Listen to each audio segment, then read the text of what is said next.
first 100 days of any administration in the history of our country, and we're just getting started. Things are happening that are amazing, and I would not say it if it weren't fact.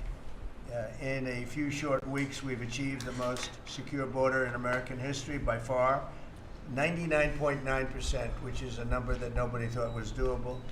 Biden thought you had to go back to the legislature to get legislation passed in order to create a secure border. You didn't. You just had to have the right president and the right people working it. Congratulations, by the way, and to Tom. For 2 months in a row, we have set the all-time records for the lowest number of illegal border crossings ever recorded. The number of illegal border crossers released into the United States is down 99.999%.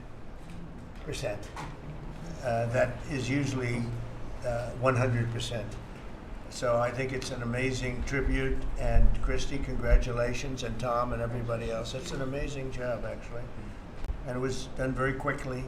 We officially designated Tren de Aragua, MS-13, and the Mexican drug cartels as foreign terrorist organizations, and we're expelling these monsters from our country rapidly and working with the Department of Justice. Pam, you're doing fantastic. Your people are amazing. We're having some judge problems. Everybody's reading. We're having some judges that don't like, killers, murderers being thrown out of the country. So I don't know what their problem is, but we have little difficulty. We won on the basis of a great border and of getting criminals out of our country. That was why we won every swing state.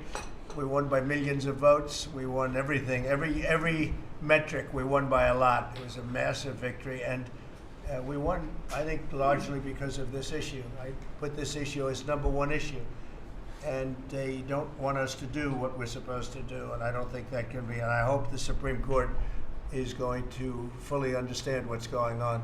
We have to get the criminals out of our country, and that's the basis under which we won the election. Core GDP, and this is, you probably saw some numbers today, and I have to start off by saying that's Biden. That's not Trump, because we came in on January, this is quarterly numbers, and we came in and I was very against everything that Biden was doing in terms of the economy, destroying our country in so many ways, not only at the border was more obvious, but we took over his mess in so many different ways. Core GDP, removing distortions from imports, inventories, and government spending, was up plus 3% when you add it. We had numbers that, despite what we were handed, we turned them around, and we were getting them really turned around. Gross domestic investment was a whopping 22%. Now, that is a number that people are coming in at numbers. For instance, I just walked in, I heard Samsung is now, because of the tariffs, they're going to build massive facilities in the United States. If we didn't do the tariffs, they wouldn't be doing that. So it takes a little while to get those facilities built, but they're coming in with big numbers. They're all coming in with big numbers. We have more money being spent than at any time in the history of our country. We're up to close to $8 trillion, I think I can say. And really, it's going to be a lot higher than that. Those are just the ones that we know about. 8 trillion. I'm not going to say, but I'm not sure if Biden did $1 trillion for 4 years, 1 trillion. But we're at 8 trillion for 2 months, because let's give us a pass on the first month. We were sort of getting a little bit used to things, right? But after 2 months, we have $8 trillion. There's never been a number like that. And that includes chip companies, car companies, every form of manufacturing, high-tech companies. Nobody's ever seen anything like it. So $8 trillion. I can talk about gross domestic product, gross domestic investment. I can talk about a lot of things, but to me, the biggest numbers, the kind of numbers that are, and these people are coming in. Our Secretary of Commerce spent the weekend. He went down to Arizona to see what was happening with the biggest chip company in the world. And he said, Howard, you said you've never seen anything like it. You want to just describe what you saw? So they're investing $165 billion in 1,100 acres in Arizona, and they're building the highest tech chip manufacturing, semiconductors, and 4,000 employees.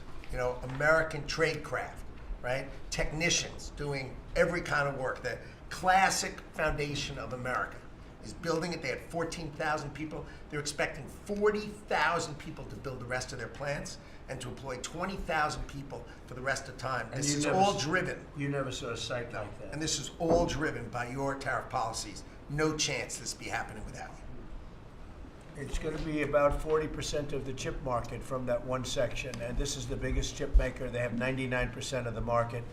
They come from Taiwan, and unlike the CHIP Act, which was done by Biden, where they hand everybody billions of dollars, the thing they don't need is money. They got plenty of money.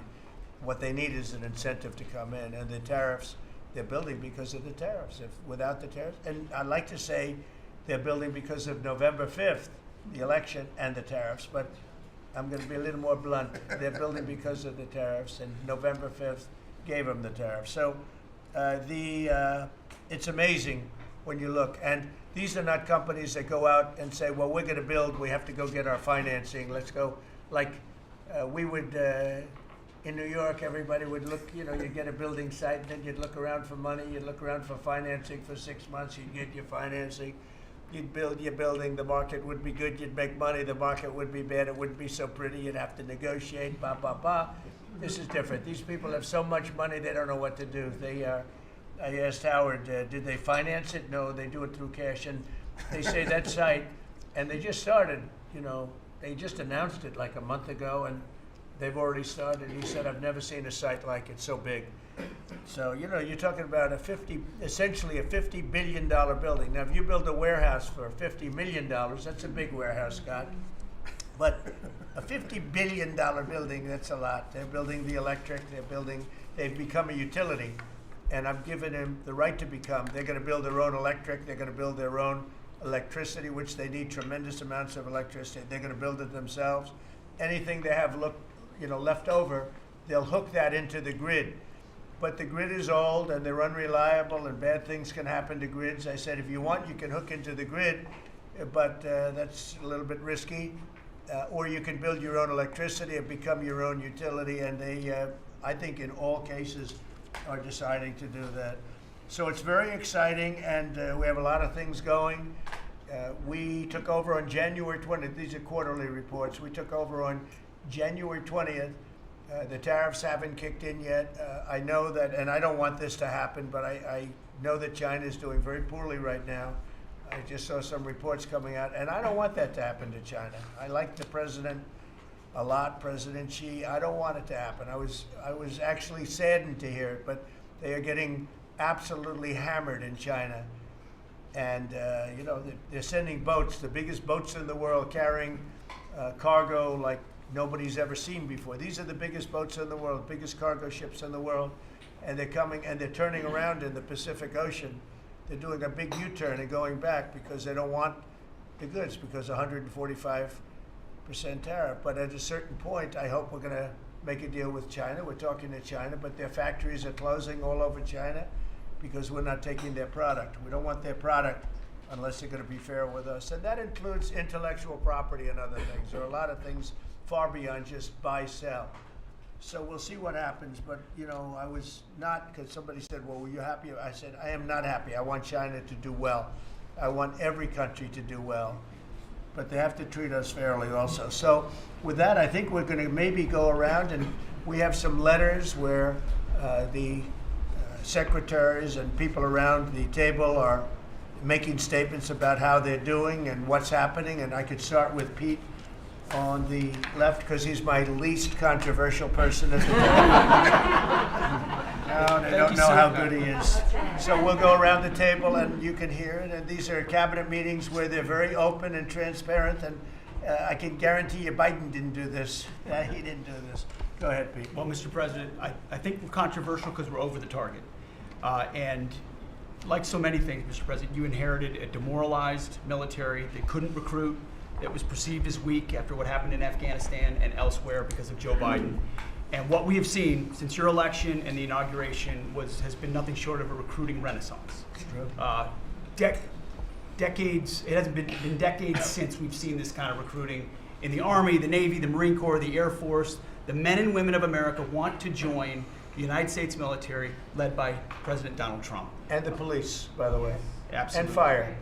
I always mention the fire, but the police and fire, likewise are, I mean, they have waiting lists now, and 6 months ago was a disaster. Go ahead. Truly historic. We can barely absorb the volume and retention as well. Men and women in the military who don't want to get out now that they have a real commander-in-chief. We're reinforcing standards. We're going to be fit, not fat, in our formations. We welcome back all the folks that were forced out because of the COVID mandate. We've ripped wokeness out of the military, sir, DEI, trans, and it's Fort Benning and Fort Bragg again at the DOD. We're rebuilding the military, sir. The Golden Dome is well underway.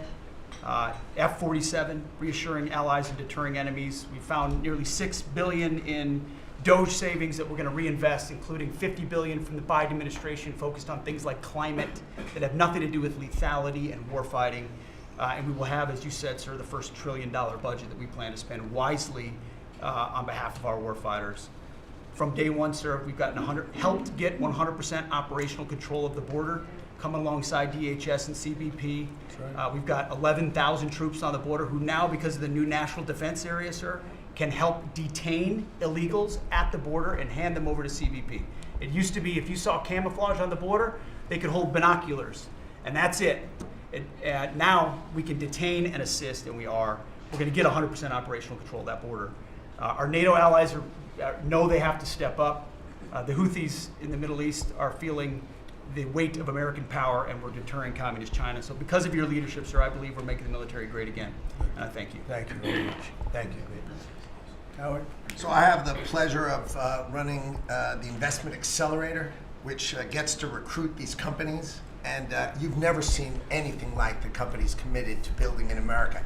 Technology companies have committed over $2.5 trillion to build in America based on your tariffs, right? Sovereign countries all backing, the whole Middle East and all these countries backing their sovereign wealth funds. They all want to invest in America, and they're coming in, again, over $3 trillion committed. So just those two topics, you're at $5.5 trillion, and then you've got the whole pharma industry knows it's got to come home because America pays for all the drugs of the world. So the pharmaceuticals have to come home, right? Autos coming home, industrials coming home. So, we've got to train, and your great Secretary of Labor together and Secretary of Education together, we're going to train the workforce to build America. It's unbelievable. We've got so much, as I travel around, the attention on the Trump Gold Card. I mean, it makes me very popular. Last night, I was out to dinner, and someone came up and said, can I buy 10? And how do I buy 10? And I'm like, that's pretty good. It's $50 million for dinner. So, I was paying for my dinner. The External Revenue Service, right? You've got the tariffs and the hundreds and hundreds of billions of dollars coming in to build the External Revenue Service. That our objective, of course, is to replace the Internal Revenue Service and let those outside countries trading with us, let them pay their fair share to America. And then, of course, you got rid of de minimis. And what happened is these foreign countries were sending in little packages for free and knocking out our mom and pop businesses across America.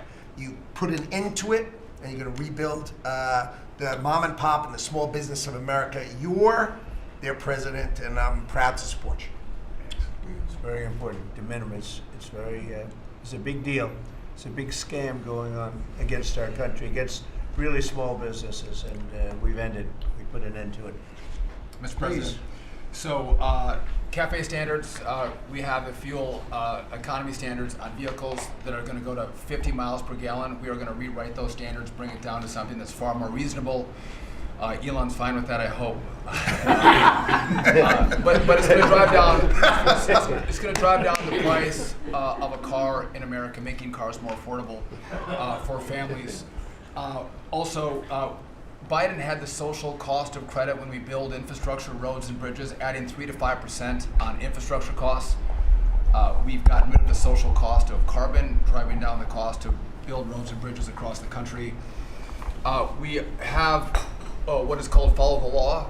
So we have so many states and municipalities that don't follow the law. So whether it's DEI, discriminating against Americans, whether they give illegals driver's license, or their sanctuary cities or states, if you don't follow the law, if you're giving license to illegals, if you're having DEI policies, we're not going to fund your projects. So you got to certify in your state or in your city to get road and bridge money or rail money that you're actually following the law, which includes the executive orders from you, Mr. President. We're cutting back funding. We send research money, Mr. President, to universities to do research on more equitable and sustainable transportation systems. Projects that'll use data and public opinion to inform policy and infrastructure and technology benefiting diverse communities, including women and gender non-conforming people. Just stupid wastes of money. We're pulling that money back from universities. We should do good research if we're doing research in universities. And then one last thing, air traffic control. We don't have enough air traffic controllers. We're about 3,000 short. We're working on an agreement with the union, so when controllers become retirement eligible, we're going to cut a deal to try to get them to stay longer, to stay in the tower. And then we have a plan to put more butts in seats in Oklahoma City so we can get more students through the academy and into towers as well. It's going to take us a while to do that, to train them up, but we're in the process before our 4 years are done. Well before that, we're going to be at full capacity. Sean, you want to tell them about, I think we have to bring it up. We have very obsolete equipment for air traffic controllers. The equipment, the towers have horrible equipment. It's been renovated for years. The money they spent over the last 4 years, this Buttigieg did a horrible job. They wasted billions and billions of dollars hooking up wire equipment to non-wire equipment to satellite equipment, and a third grade student would know it doesn't work. You can't work it. They wasted tens of billions of dollars. But we want to put a brand new air traffic control system in, and you might want to describe that, please. You and I have talked about this. It's a state-of-the-art system, envy of the world, and it's. I mean, listen. Our system is safe, but you would have hoped someone would have seen that there's a problem with fixed-wing aircraft and helicopters coming in at DCA. Someone should have seen that before we lost almost 70 lives. It's our job to look and see that we have an aging infrastructure around air traffic control. And so if we don't build a brand new system, there's going to be failures and people will lose their lives.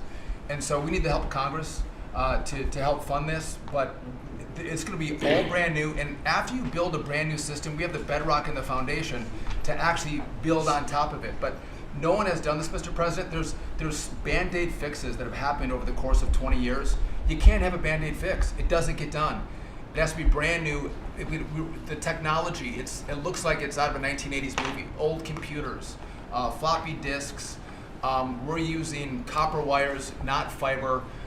So there are great solutions we have available that, and by the way, everyone's sick of their delayed flights or their canceled flights. We have more capacity in the airspace. And if we build this brand new system, what you'll have is more efficiency in the airspace, and it will be safer. So the economy will be stronger. We can have more flights and less delays. So I appreciate your support on that, Mr. President. Rebuilding that is very important. You wouldn't have had the helicopter crashing into the plane at 400 feet up when it's supposed to be 200 feet. Right. That would have, bells and whistles would have been gone over, and you would have heard the screaming equipment saying there's a problem coming up in 15 seconds. You got to do something about it right now.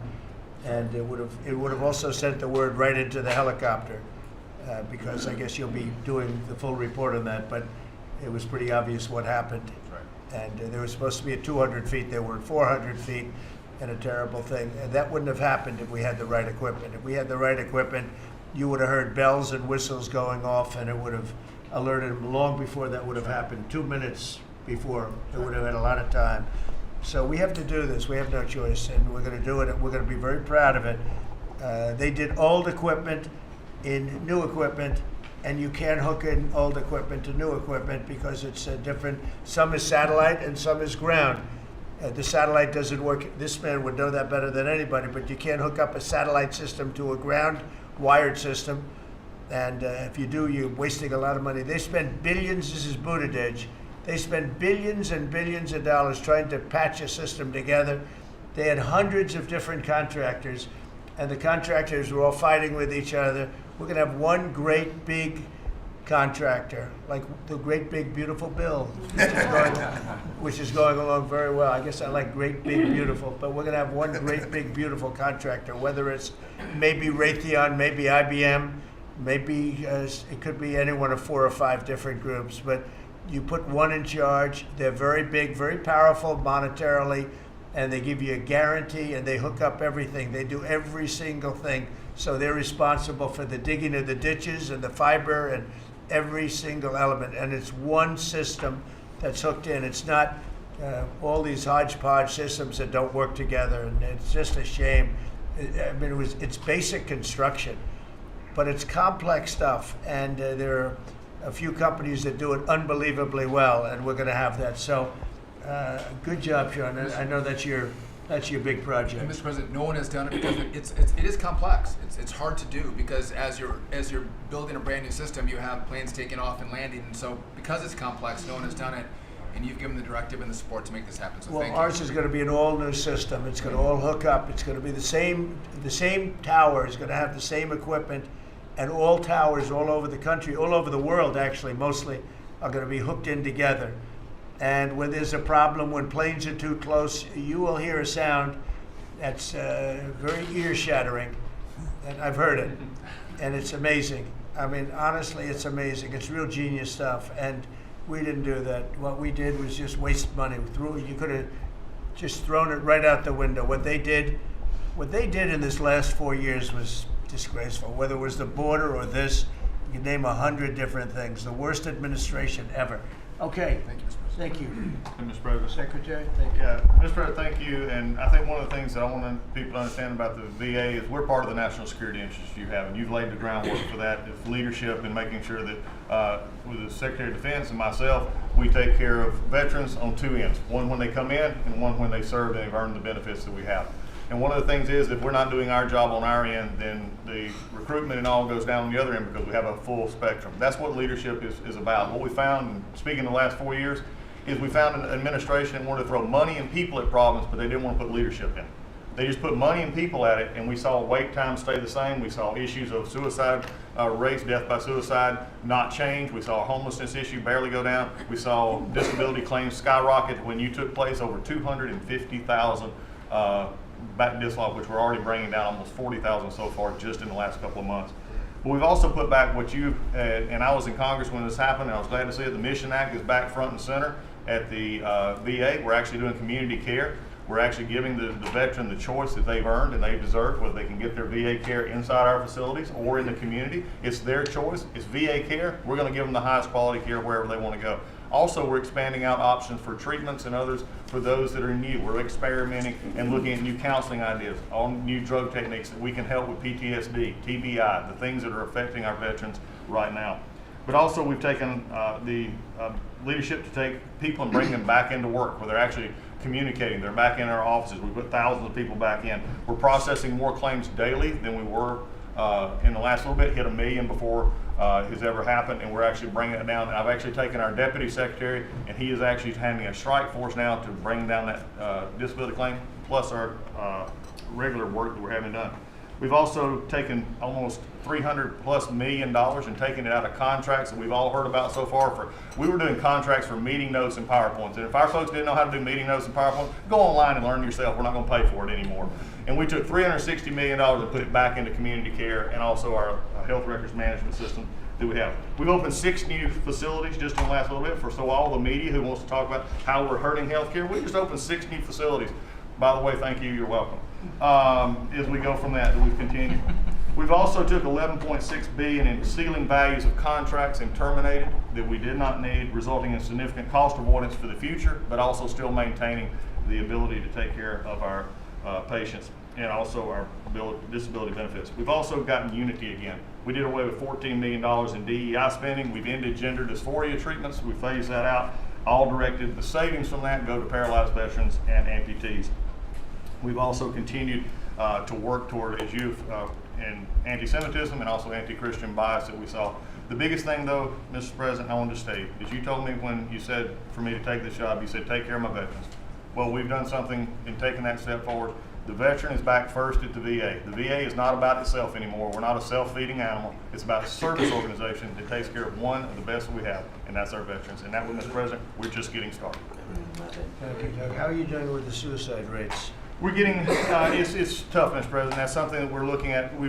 This is something that we've had $588 million has been spent over the last, especially 4 or 5 years to be prevention, and yet the numbers stayed at 17 or 21, wherever you want to have it. We're now opening that back up, taking in nonprofits. We're bringing in others who have things that are actually looking at. I've worked with Secretary Kennedy and others on the idea of we're opening up the possibility of psychedelic treatment and others that give us an opportunity. We got to research it, make sure it's good, but it's opening up that possibility. And I think, again, veterans are understanding now that we're putting them first. When I go to these hospitals, they're actually coming up saying thanks. We're back in where we need to be, and we're seeing a workforce develop. So suicide is going to come down. It's also going to take some transition stuff that your Secretary of Defense has been very helpful on. We've got to transfer them out of the military so they come to us better, but we're working on that. Good. Very good. Thank you. Jameson?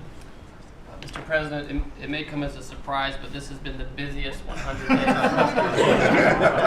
in the history of the By the way, in history, you know, this is the biggest deal ever done. If you sold IBM, ExxonMobil, and 5 other companies together, it's peanuts compared to what we're doing. This is the biggest deal ever done financially in the history of the world. And I think we're doing great. You're going to see some big, big results. Go ahead. And I'll just say something that Secretary Duffy said in his context, because it's complex, no one has done it. So this is something, a reordering of global trade that hasn't happened since the end of World War II. And it's long overdue because we've seen manufacturing offshore under the old global trading system with the net result of the global trading system is that all the manufacturing goes to Asia and other places. That's a system you have to replace, and that's what you're doing. They said you wouldn't be able to do global tariffs. We did it. They said everyone would retaliate. No one retaliated outside of China. They said no one would come to negotiate. We're talking to dozens of countries. They said no one would have offers. We have dozens of written offers. We have lots of countries in this week.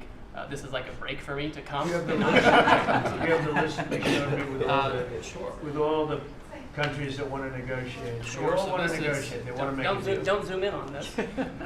Yeah, this is like a tracker, right? We have all these columns of which countries have come in, when we started negotiations, who gave us an offer, are we in technical talks, and when do we expect to have deals done? Those are some weeks out, but we're working very quickly on this. Thanks to you. Thank you, Jameson. You're going to have a lot of fun for the next 3 weeks. Fun. It will be fun. Have anything? Yep. Mr. President, the last 4 years, the world experienced a total lack of zero leadership under Biden, and then we've had 100 days of your leadership with respect, with strength, starting with they'll be all hell to pay if you don't let our people go. Dozens, over 40 Americans have come home under your leadership. Far more terrorists are no longer threatening the homeland under your leadership, holding all of these agencies together, including the evil individual responsible for the Abbey Gate bombing, and to sit with the 13 Gold Star families, and you showing that follow-up and that justice has been incredible. But pulling this great team together, Mr. President, everything from revitalizing shipyards to cyber to space, that takes this entire team working together. It's an honor to serve you in this administration, and I think the world is far better, far safer for it. Amen. Thank you very much. The Abbey Gate is really important. This was a horrible thing. It destroyed the image, frankly, of the Biden administration. What happened there was a disgrace. It should have never happened, and Pam is working very much on prosecuting that person. We have the person, and you'll do well. I have no doubt about it. Thank you very much, Michael. So the CIA, I don't know, Radcliffe, I don't know if he's going to say anything. He's probably the one person here that's not allowed to talk about the great job he's done, but go ahead anyway. Mr. President, as you know, at your direction, the CIA has deployed our unique covert action authorities in various places and continents to successfully advance your national security and foreign policy priorities, to advance peace, to end wars, to take terrorists off the battlefield, and to keep illicit drugs from coming into this country and harming Americans. Unfortunately, as much as I would love to detail your accomplishments in that regard, we can't do so in front of this crowd. But you and I both know, Mr. President, that you have had a profound positive impact on America's national security posture, and Americans are safer because of your leadership. What I can talk about publicly is, as has been mentioned, the CIA provided the intelligence that led to the apprehension of the Abbey Gate bomber, who is now being prosecuted by our great Attorney General and providing a measure of justice to those 13 families that suffered as a result of that disastrous Afghanistan withdrawal during the last administration. In addition, at your direction, Mr. President, the CIA has negotiated and secured the release of Americans like Mark Fogel and Ksenia Karolina, who have been wrongfully detained, sending the message that you will forget about no Americans that are being held in other places unfairly and unjustly. And finally, Mr. President, the CIA is being restructured at your direction to focus on our core mission and to eliminate the well-documented politicization that has taken place in the intelligence community from bad actors in the past, to focus on our core mission and to make America safe again. Thank you for the opportunity, Mr. President. Good job. You're doing a great job. Thank you very much. Russell? We're obviously involved in a number of budget bills that are moving, trying to make sure all of your priorities are reflected in the reconciliation, working on our upcoming budget. Wonderful job by the entire cabinet on that front. Details soon on that front. Sending up rescissions bills to Congress for things that Elon has found. But the regulatory aspect is something we don't talk about enough. And right now you've given us a goal of 10 for 1. We are working right now with all of the agencies to rack up how big of a deregulatory agenda that we can have. When you came into office, you basically stopped $200 billion in costs to American families just by stopping the Biden regulatory agenda. That's about $2,000 per family. We think when we're going to hit these 10 for 1 goals that we could be in the neighborhood of about $900 billion in savings to American families. That would be substantially bigger than that $2,000 number. And the point that I would make, in addition to just savings cheaper to the American people, there's an aspect of wisdom when you're enforcing these rules that comes into play. And I'm your regulator for the Consumer Financial Protection Bureau, and we found this small mortgage lender in Chicago. His name is Barry Sterner. He had a firm called Townstone. And CFPB had gone after him because he complained about crime in Chicago, literally the same thing that the Democrat mayor had talked about. And they came after him for 7 years on a redlining disparate impact claim and ruined his life.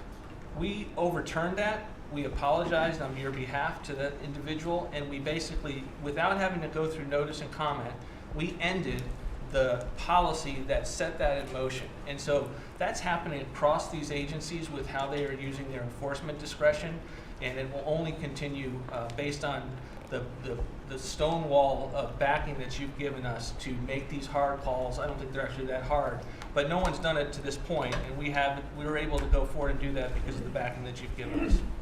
So maybe the biggest thing we're working on, maybe bigger than tariffs in a certain sense, is we call it the One Big Beautiful Bill. And that's wielding its way right now through the Senate.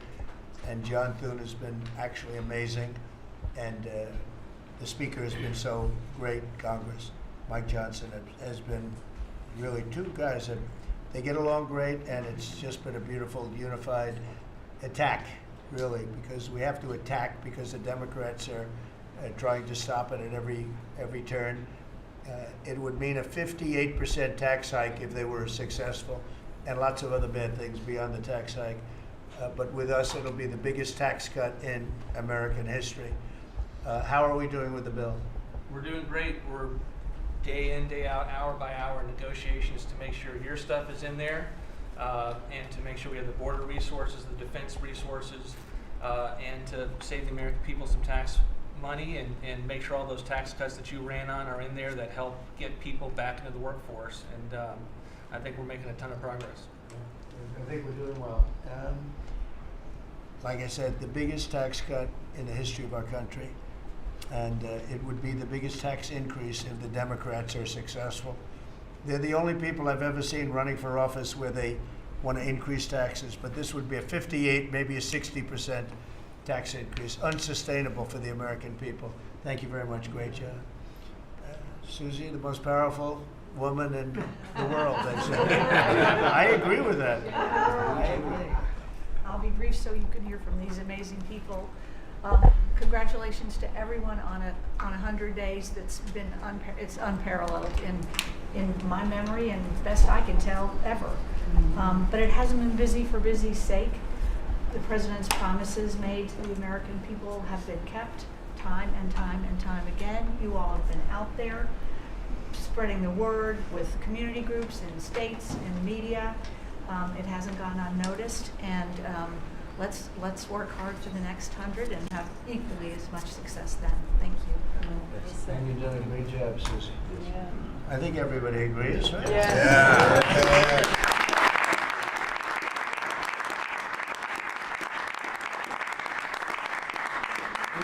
Do we have anybody that disagrees, please? In front of the media. In front of the media. Please raise your hand if you have the courage to do so. Anyway, go ahead. Yes, sir, Mr. President. Thank you. And you made it very clear that you wanted to put America first. And also from day one, you wanted to make housing affordable again, because we do have a housing affordability crisis in our country. And so at HUD, we've been cutting all the red tape and bureaucracy as it pertains to housing affordability and unleashing creativity of our builders and developers around our country and restoring local control. We took down the affirmatively furthering fair housing rule, as you know, which was a zoning tax from Washington. So no longer will Washington be picking winners and losers, but localities and elected officials in different states and cities will have that flexibility. Also, you alluded to securing the border, and such a great job has been done with all of our partners at the table. And at HUD, we want to make sure that the resources that we have now, which is American taxpayer dollars, in the Biden administration, they prioritize illegal aliens over the American people. And so we signed an MOU with Secretary Noem at DHS to make sure that HUD-funded housing only goes to American citizens, and no longer will it go to illegal aliens coming across our border. We have about 9 million people living in subsidized housing in our country. 59% of illegal alien families use some sort of welfare program, costing us $42 billion a year.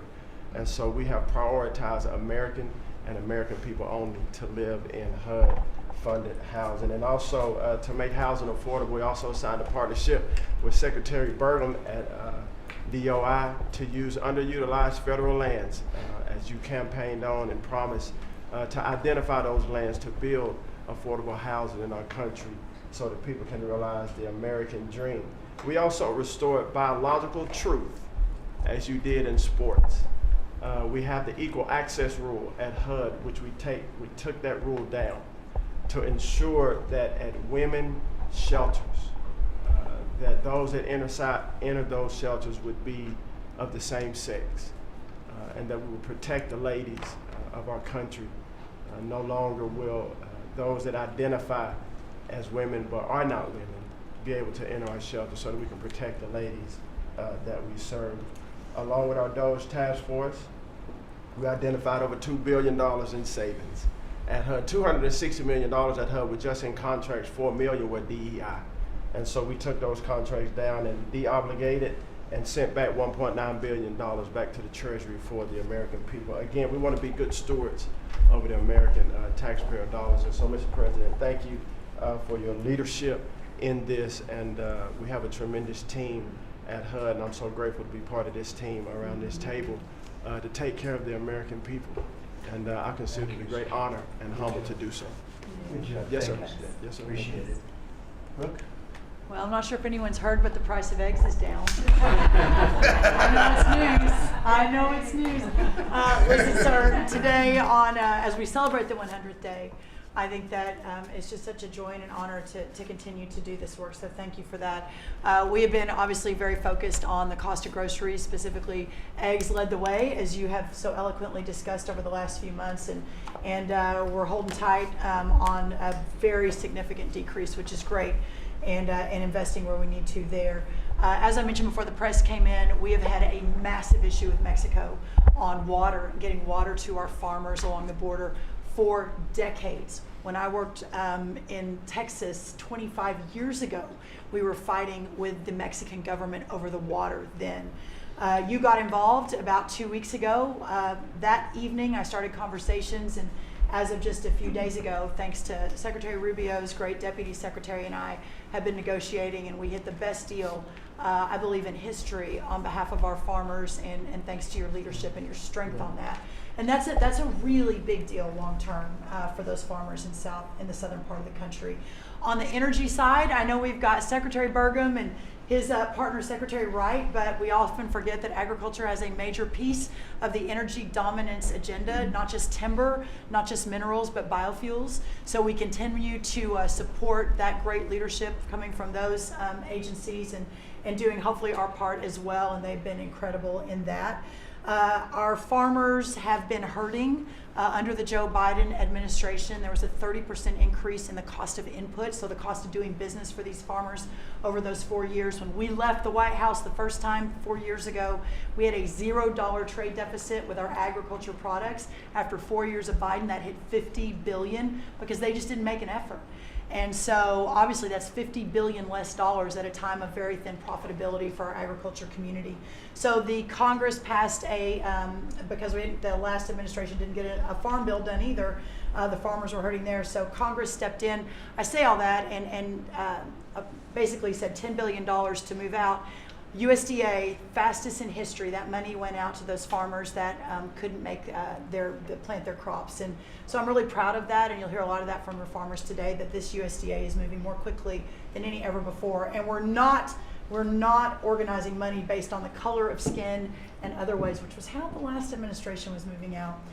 We've canceled $6 billion in contracts thanks to our great friend Elon Musk and his Doge team. A lot of those were DEI, gender, studying transgender mice. Who knew? The racism in pest management. We've canceled all of it. We're going through a major restructuring. USDA is one of the biggest agencies. It's sort of a catch-all. And we're really downsizing and aligning around putting farmers first, which is really important.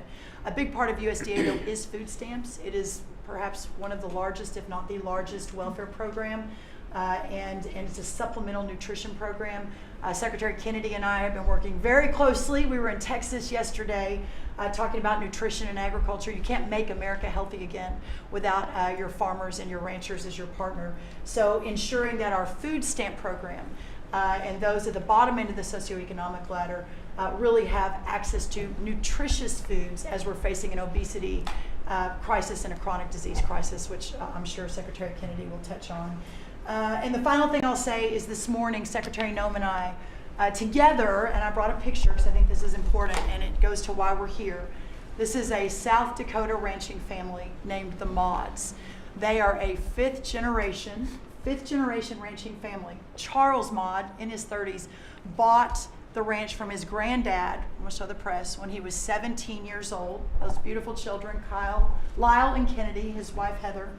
Under the Biden administration, they had, of their several hundred-acre operation, they used about 20 acres and had a fence that had been there since 1910 when their family took over the ranching operation.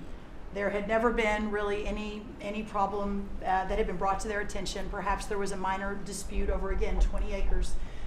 This family was indicted, prosecuted, threatened with jail time, told to find guardians for their children over a fence line dispute that the Biden DOJ pushed forward.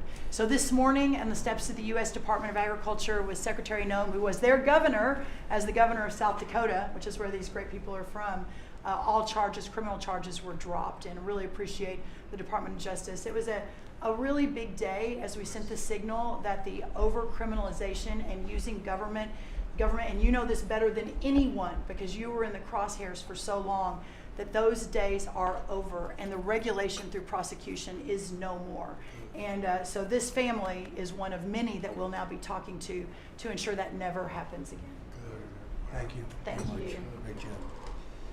Please, Scott. Sir, it's been a momentous 100 days with you at the helm, and I view this 100 days as setting the table for peace deals, trade deals, tax deals. So the next 100 days will be harvesting. You've created negotiating leverage and leadership that are going to yield remarkable results. Energy costs have plummeted. Mortgage rates are down, food costs are moving lower, and American families are finding their financial footing again. I had a group in today.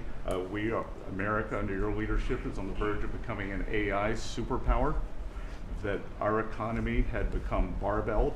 We had high tech and finance on one side, natural resources led by energy, which the previous administration tried to kill on the other, and you're filling in between with precision manufacturing that we're going to be bringing back through good trade policies, good tax policies. Under the Doge at Treasury and the IRS, cost, tech support, and efficiency have increased. We have the IRS revenues are up, and thanks to the young man sent over by Doge, the IT update that began in 1990, which was begun before he was born, is going to be finished during your term. So trade, you couldn't make it up, trade, taxes, and deregulation, the one big beautiful bill under your leadership. Speaker Johnson and Leader Thune have done a great job, but they have you as a closer on many of their members. And I'll just close by saying economic security is national security is economic security, and it's never been better. We're rebuilding it, and as I said last week at the IMF and World Bank conferences, America first does not mean America alone. Under President Trump, it means leadership. Yeah. Well said. Thank you. Are you busy enough? He's doing a great job. Thank you very much. Mr. President, thank you, and thanks to the cabinet. So at the risk of insulting everybody else at the table, I believe that I am the youngest member sitting at the table. And it occurred to me that from the time that I was born to the time that Donald J. Trump was inaugurated just a few months ago, we went from, again, 40 years, we went from the world's manufacturing superpower to one in which we depend on the People's Republic of China to make the things that we need. We went from the proudest military in the world to one in which we failed to meet our recruiting goals. And we went from one in which bipartisan border policy was the consensus of both Democrats and Republicans to one in which we allowed 20 million people to run roughshod illegally over the countryside, causing crime, causing a stress in the welfare system. And again, that happened over the lifetime of the youngest member of the cabinet. And what has happened in 100 days is that we've started to reverse every single one of those negative trends. And I think what it shows to me is that the president, and you sit in the Oval Office and you see these portraits of presidents past, and let's be honest, most of them have been placeholders. They've been people who have allowed their staff to sign executive orders with an auto pen instead of men of action. And the reason the media attacks this administration as chaotic is because the president is solving the problems the American people set about to solve. He's actually doing the things that he promised that he would do. And Mr. President, it's been an honor to be part of it for the past 100 days. And let me just make one other observation, because it's interesting. I've seen the data, I've monitored it, I've looked at it, but the most underreported fact of the first 100 days is that we came in with a massive recruitment shortfall. And in 100 days of Secretary Hegseth and President Trump's leadership, we now have people breaking down the doors to join our military. To the media assembled here, it's a really interesting question. Why has that happened? Completely aside from the fact that I think it's a good thing, or I think that President Trump deserves political credit for it, why did we go from a military where people didn't want to serve to now all of a sudden they do want to serve? That's a story you guys should cover, But compared to that, how much time have you instead focused on the fact that we deported an MS-13 gang member with a valid deportation order? And why is it that the press is so focused on the fake BS rather than what's really going on in the country? I think that what we've shown, sir, is that you can do a lot. You can do a lot in 100 days, but you've also unfortunately revealed that too much of the American media hasn't learned the lessons of the past 40 years. Thank you, sir. Thank you. Thank you. Pam? Yes. President, your first 100 days has far exceeded that of any other presidency in this country, ever. Ever. Never seen anything like it. Thank you. Your directive to me was very simple: make America safe. And despite that, we've still been defending over 200 civil lawsuits filed against you. On top of everything else, I think I'm representing every one of you in this room in some capacity. And no, you will not be arrested by the U.S. Marshals. Over 200 lawsuits, over 50 injunctions, and now we've got multiple cases in front of the Supreme Court, and we will succeed, and we are doing great in front of the Supreme Court, President, and we'll continue on with that. I was at DEA yesterday, and they said to me, you, Donald Trump, have taken the handcuffs off of DEA agents. And as a result of, since you have been in office, President Trump, your DOJ agencies have seized more than 22 million fentanyl pills, 3,400 kilos of fentanyl since you've been your last 100 days, which saved, are you ready for this, media? 258 million lives. Kids are dying every day because they're taking this junk laced with something else. They don't know what they're taking. They think they're buying a Tylenol or an Adderall and a Xanax, and it's laced with fentanyl, and they're dropping dead, and no longer because of you, what you've done. ATF, since you've been in office, President, along with DOJ agencies, seized 14,500 guns off the streets. Why aren't people reporting that? 651,000 rounds of ammo. That's up 151% from 2024. That's keeping America safe. We've rescinded death penalty. We are now seeking the death penalty on cases. I'm signing death warrants. We are going after terrorism. We are going after arsonists. Whether you're burning Teslas, we will see. We've arrested 9 people so far in 7 jurisdictions. No negotiations, 20 years in prison.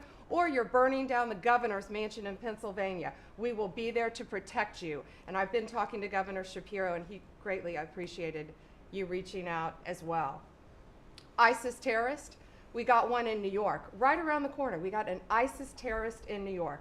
We have an October 7th task force. We just broke up a huge human trafficking ring by the Sinaloa cartel. 1,000 pounds of methamphetamine on our streets. Ton of fentanyl, 20,000 Molly pills. Those are the drug of choice among at clubs and bars for young kids. They were fake, but you know what they had in them? Fentanyl. That's 20,000 lives saved because of you, right there. We brought back 29 cartel members from Mexico at your direction, and one killed the Kiki Camareno, a DEA agent, in 1985, and many of us got to talk to his widow and his son, who is now a judge. And they started crying. They have tried to get that guy back forever. And thanks to so many of you in this room working together, they have justice. They were crying on the phone because of what you did, President Trump. Thank you. We're going after anti-Semitism. We're unleashing everything you told us. No more DEI, no more weaponization. We have rescinded, as I said, 200 policies. And I could go on all day long, but we are doing everything in our power to keep America safe at your direction. Thank you. Thank you, job. President. You're really doing a great job. Thank you very much. Okay, let's go. Nice to see you, Mr. President. Well, first of all, I think what you've heard amongst this team is the leadership, because it's given us the latitude really to collaborate amongst each other, not only in this room, as Jameson mentioned, we kind of get a break for a couple of hours here, but we stay in contact actually every other day that we're working for you. And I think what that says is, I was speaking to, for instance, the Farm Bureau of Texas yesterday. I'm not the Ag Secretary, but it matters to the workforce. I'm working with the other secretaries, Lutnick and McMahon, on education and the workforce investments that you've asked me to do Because as you've come in and negotiated these great repatriation of these companies and the investments, we're going to need that workforce to build back this economy. And I couldn't see that more as I've kicked off my 50-state tour. We've been in 5 states so far. We'll finish all 50 states by the end of the year. And what we're talking to is the American workforce and these companies about what the market demand is. That's the difference, that we finally have made that connection. What do they need? How quick do they need it? And how fast can I get these either apprenticeships toward that million that we've put that lofty goal? We've already added 80,000 new apprenticeships already just since January. So at the Department of Labor, that tour is kicked off, and I couldn't be more honored to be on the ground and see my colleagues that we're passing in the skies, but we're on the ground together because we're all collaborating together. One of the things that we're talking about, illegal immigration, I have put states on notice. I warned all 50 governors that if they continue to reward illegal immigration by treating unemployment benefits as a handout, they're going to lose their federal funding as well. We can no longer continue to give unemployment insurance to illegal immigrants, and so I've let those governors, and I sent out that letter last week. We also eliminated discriminatory DEI offices within the department, specifically the Office of Federal Contract Compliance Programs. Most of our federal contracts were really just to focus on DEI enforcement. We were really punishing a lot of these companies. If they weren't complying, they weren't going to have a federal contract. We've let go of that program completely. $4.4 billion in unspent COVID funds came back to the Treasury from the CARES Act. Billions were collecting dust in these coffers, in the state coffers. We've asked for that money back to return to the Department of Treasury. We saved $250 million by canceling America Last, is what I call it, foreign handouts, including funding for things like transparency and accountability for Uzbekistan cotton industry. It doesn't make sense that we're funding these foreign, and thank you to DOJ and to the government efficiency of what we have found with the fraud that we're seeing. I mean, some of these things are so ridiculous, you can't believe it. No, I write them down and I read them more than once. Like, this can't be true. Yeah, it doesn't make sense. It sounds like a comedy sketch. That's right. And so again, with the executive order preparing Americans for high-paying, skilled trade jobs of the future, that's our goal. The trades is where we're being focused, but all companies, and we want to make sure we're on hand for that. And what I want to say is thank you to government efficiency, because you asked us, when this transitions out, will our departments and our agencies continue that government efficiency? And I think that we've surpassed that in the Department of Labor. Out of our 14,000 federal employees, 3,000 have taken the DRP, and we offered it again. So over 21% have taken that offer. And we'll keep our critical workforce, MSHA, OSHA, and wage and hour, and make sure our workers stay safe. So with your leadership, Mr. President, I couldn't be more honored to serve. I know we were probably the last to know each other, but we're getting to know each other well. And the team that you have assembled is really an honor to serve with. So thank you, Mr. President. Thank you. You're doing great. Thank you very much. Chris, please. Mr. President, you ran on unleashing American energy.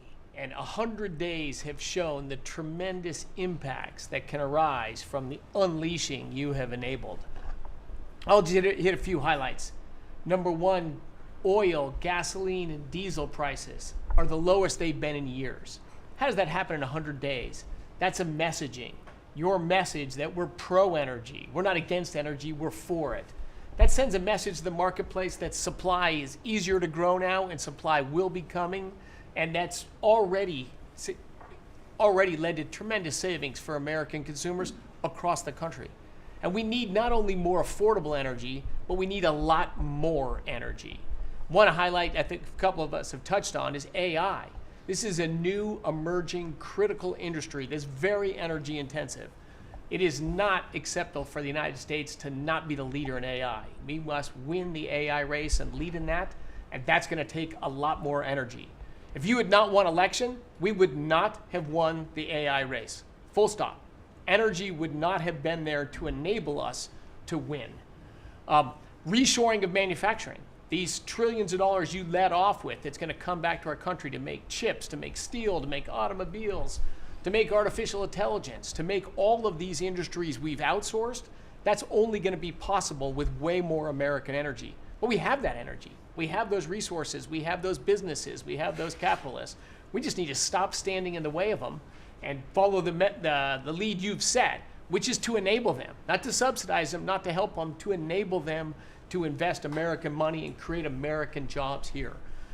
Regarding our balance of trade, The second largest export of the United States is liquefied natural gas. Second fastest. In the next few years, it'll be our largest export in our country. But yet, 18 months ago, the Biden administration had said, we're going to stop issuing permits for new LNG export terminals. That's just nuts. That's a great competitive advantage we have, huge balance of trade driver, a huge industry just coiled and ready to go. I just came back from Poland last night. They are thrilled that America's back in business again and that the rest of Europe can get off of Russian energy and can enable their own economic growth with secure, reliable, affordable energy from the United States. Also witnessed the signing ceremony for a deal between two large American businesses to build a huge nuclear power plant in northeastern Poland. The first of this design built in Europe. It'll be the first of many. I spoke with many other nations over there. They want to buy more American gas. They want to get American technology. They want to have a partnership with us. And they shared the message I delivered to Europe in my keynote remarks is that unleashing energy is the way you make your society safer, more prosperous, more free, and that these sort of over-the-top climate alarmism doesn't do anything to help the environment of our world, but it does impoverish people, it does reduce the security of your nation, and it makes you weaker. I think that's a constant message many of us around this table have brought to Europe. We want our friends in Europe standing up again and leaning in. A lot great is happening under your leadership. We're unleashing consumer products that Americans wanted to buy that Biden was making illegal. I'll be in Georgia on Friday at Renai's manufacturing plant. Tankless natural gas water heaters. Incredibly popular product. They almost became illegal. The return of common sense is incredibly welcome across this country, across the world. And back to Elon, that extra thing, we're going to deliver all of this with less people, less money, less burden on the U.S. taxpayers. Not smaller departments and smaller services, better, more thoughtful services done more efficiently and smarter. The way you'd have to run a business. We've got to get our fiscal house in order, and you and the people around this table are making it happen. Thank you, Mr. President. I'm honored to be here. Good job. Thank you very much. Please. Yes, Mr. President, you are 100% correct. The border is 99.99% safe, under control. You have completely reversed the entire situation. In fact, the day before yesterday, I was down in El Paso, and those Border Patrol agents are so impacted by how you have changed things in a year. They have put up huge pictures that say, under the Biden administration, the mobs of people that were pushing through razor wire and trampling children and the chaos and the violence that was happening at that same location, they have a picture there that says, this is what the Biden administration looks like, and this is what the Trump administration looks like. It's peaceful. People who do business between Mexico and America are coming through. They're doing it legally. They're following the law, and it's all because of what you've done and what you've empowered them to do. The recruitment for Border Patrol is through the roof. For ICE agents, they want to be a part of ICE because they recognize they actually get to do their jobs. I have the Coast Guard too. Coast Guard recruitment is up over 20% just in the last 60 days. Everybody wants to be a part of what the heritage is of this country. We've repositioned the entire Coast Guard fleet to focus on border and drug interdiction. As we've secured the border, the cartels have gone to the water and are going out in maritime waters to move their drugs into this country. The Coast Guard just in the last 2 months has taken into custody over 126 tons of cocaine, millions of doses of fentanyl. It's just amazing. And the aliens that they are deporting is incredible too. We've been working with all of them. The one thing that I want to point out is the fake news has been saying that Biden deported more people than you. And it's an absolute lie. And they're letting the Biden administration get away with manipulating and cooking the books. What they're counting for the Biden administration is every single person that came to that border that they processed and let into this country. They're allowing Biden to say that was a deportation just by processing somebody and letting them come into the country. It's absolutely false. It's not true at all. You have deported over 250 known terrorists. You've deported thousands of foreign terrorist organization members and gang members, hundreds of thousands of people that were in this country illegally. We've collected $30 billion worth of tariffs through CBP, and we've also collected millions and millions, hundreds of millions of fines and penalties from people that have overstayed here in this country. So I just want to thank you. You've been a game changer. I want to thank Pete for his leadership at DOD and what they've done. I want to thank Marco for his diplomacy and getting us travel documents into these countries. Mexico has finally come to the table and now is going to take a lot more people that we're able to send back to that country. And the president of Mexico told me, sir, she turned around over 500,000 people in Mexico before they ever reached our border. We should be counting those as deportations because they never even made it to the border because she turned them around because you forced her to. So those are all people that never even came here because they got the message because you were so aggressive. So thank you for what you're doing, and every day we get to get up and do jobs that matter, and we appreciate that. Tom is doing a great job. Oh, yeah, Tom's a great messenger for us. He just, yeah, he's hardcore. Yeah, thank you. He is hardcore. Yeah, he is. No question about it. Kelly? Mr. President, it's such an honor to serve in this administration and on behalf of Main Street America for our 34 million small businesses that make up 99% of all businesses in this great nation. I have to tell you, under your leadership, Main Street is open for business again. They're thriving and they're investing. And the data that we have at the Small Business Administration, the loans that we're putting out, a record 26,000 loans in your first 100 days means that 2,000 small businesses each week are receiving that funding, that investment in the future. Small businesses create 2 out of every 3 new jobs in this country, and we've already seen under your leadership the jobs economy is back, manufacturing jobs are back. We've seen a 38% increase in manufacturing loans. We put out 1,500 manufacturing loans in your first 100 days. We saw startups increase by 54%, and we saw businesses under 5 people increase by 95%. So your leadership on the economy matters to every region of this great nation. I'll tell you on the manufacturing front, I'm out on a national manufacturing tour.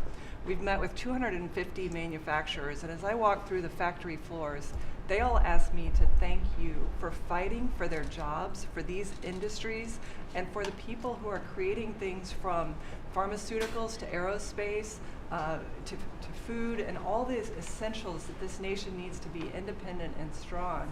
And to that end, I'm working with Congress. We'll be announcing tomorrow an upsizing of our manufacturing loans to make sure that that economic engine, because 98% of all manufacturers are small businesses. It's incredible to walk through these factories that are really creating what you had in your first administration, the blue collar boom. It's now a new collar boom because it's the intersection of technology and manufacturing and what they can create for our war fighters, for our aerospace, for pharmaceuticals with less than 300 to 500 employees, sometimes 100 employees. I was at a factory in Georgia on Monday that is creating machines to help with the Iron Dome in Israel. Less than 50 employees. This is the engine of our economy. It's the heartbeat of our communities. It's the small businesses that helped elect you because they needed your economic agenda. So thank you, Mr. President. It's such an honor, and congratulations on an epic 100 days. I do have to thank Elon. I do want to note, we just cut $3 billion in contracts because of Doge's work. That's $3 billion that hardworking families that won't have to work until April 15th to pay for the waste, fraud, and abuse that we continue to find in this government on behalf of taxpayers. So again, thank you, Elon, as Thanks, well. Kelly. Thank you. Great job, Kelly. Thank you very much.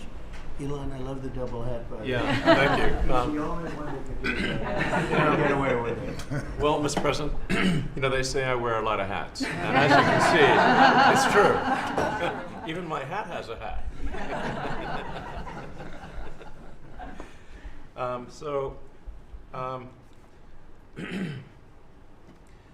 You know, the American people voted for secure borders, safe cities, and sensible spending. And that's what they've gotten. A tremendous amount has been accomplished in the first 100 days. As everyone has said, it's more than has been accomplished in any administration before, ever, period. This portends very well for what will happen for the rest of the administration. I think this could be the greatest administration since the founding of the country. Well, we all want to thank you for your help, too. You really have sacrificed a lot. Been treated very unfairly. Well, they do like to burn my cars, which is not great. You know, could be better. but you have been treated unfairly. But the vast majority of people in this country really respect and appreciate you, and this whole room can say that very strongly. You've really been a tremendous help. You opened up a lot of eyes as to what can be done, and we just want to thank you very much. And you know, you're invited to stay as long as you want. At some point, I guess he wants to get back home to his cars and his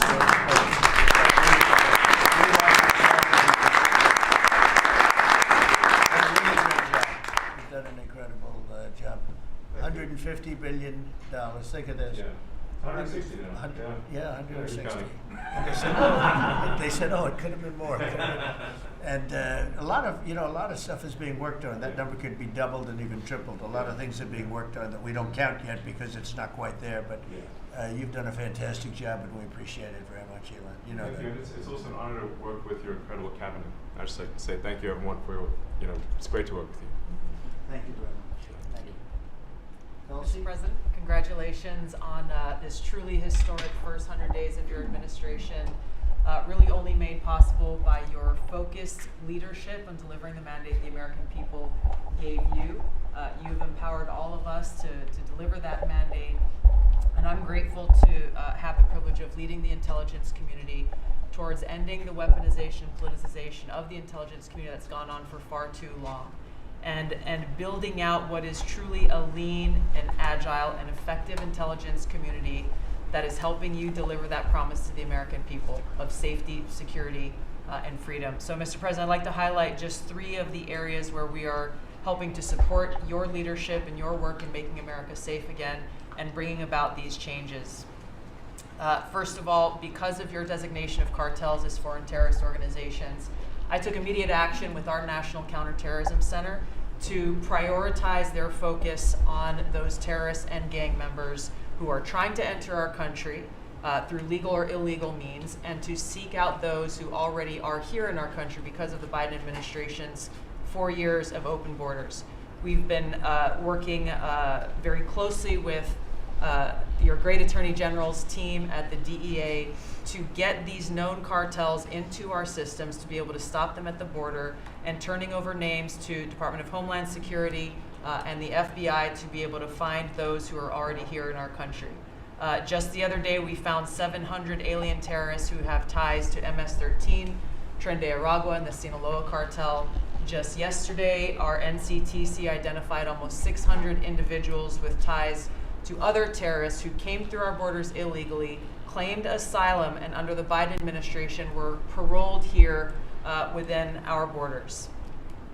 Secondly, Mr. President, like too many organizations in the federal government, the ODNI has become very bloated with too much waste and abuse going on within the organization. We've done a few immediate steps. We are doing more. The ODNI is 25% smaller and more lean today than it was when I walked in the door and when you took office. Secondly, we have just this morning actually shut down a human capital office. As soon as you issued the executive order to stop all DEI activities, we did that, shut down the DEI office. But we discovered this human capital office that was essentially a slush fund for DEI initiatives, hidden under the guise of human capital, that closed down this morning, saving taxpayers $150 million. We'll soon be announcing an additional $2.6 billion in savings with other programs and contracts that do nothing to ensure our national security interests. And lastly, we're working every day to hold the deep state accountable, to end the politicization, weaponization of the intelligence community. This past week, I sent 3 criminal referrals for illegal and unauthorized leaks to the media of classified intelligence for prosecution. We have 11 more that are under investigation. We've revoked, at your direction, 67 security clearances, and we continue the work of declassifying documents, as we have already around JFK assassination. We have more coming for the assassination of Bobby's father, Senator Kennedy, and MLK assassination. And we continue our extensive investigations around exposing the very serious issues we have related to election integrity, illegal abuses of FISA, Crossfire Hurricane, and others. Mr. President, under your leadership, we are working every day to bring about that transparency and accountability that the American people deserve. So thank you for the opportunity. Great job. Thank you very much. Lee? Mr. President, at the Biden EPA, the Green New Deal was raging. At the Biden EPA, we saw billions of tax dollars burning. At the Biden EPA, we saw industries suffocating. But at the Trump EPA, the Green New Deal is dead. At the Trump EPA, we know that we can both protect the environment and grow the economy. I have 13 pages of accomplishments from our first 100 days in here, and in it, part of it is 100 environmental accomplishments at the Trump EPA. You don't have to take my word for it. We released it to the media this morning. Every single day that President Trump is in this office, there will be a major environmental accomplishment every single day of the Trump administration. At the Trump EPA, we're also launching what is the largest deregulatory action in the history of the country. We're going to be giving our director of the OMB a whole lot of work because we inherited a big mess from the Biden EPA. And working with Elon and Doge, I've canceled now $22 billion worth of grants. Now today is a special day for many reasons. The biggest reason why we're here is that this is the 100th day of the most consequential, historic first 100 days in the history of this country. Today, while we're here, the House of Representatives is voting on Congressional Review Act bills, considering the EPA waivers that were given to California's tailpipe emissions, where California set their own standards. But there should be one national standard, and right now, Congress, on the House side, is going to be voting on that today. On a personal note, while this is a bit outside of the EPA jurisdiction, today is my last day serving the United States Army. And I first signed up towards the end of the 90s. And I've had a chance to see a lot of national security teams over the course of the last 27 years. There has never been a national security team ever assembled that had the backs of our warriors like this national security team right now. And we have never had a president so deeply committed towards ending foreign wars instead of starting new ones. There's a reason, Mr. Vice President, why everyone is racing to join our Department of Defense. We have a Secretary of Defense who, with all due respect to our great president, would probably rather be swimming with Navy SEALs right now, be running somewhere in the Middle East with our service members. And from our Secretary of Defense to our Secretary of State, our Vice President, and more. I just want to say thank you as a veteran of our military for assembling what is the greatest national security team that I have ever seen in my 27 years associated with the United States Army. Has Pete signed off on his retirement leave? Welcome to the VA.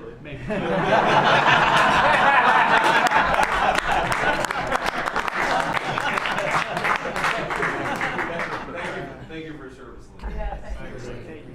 You're doing a fantastic job. We appreciate it very much. So, Well, Mr. President, I don't think I have ever worked so hard to try to fire myself. But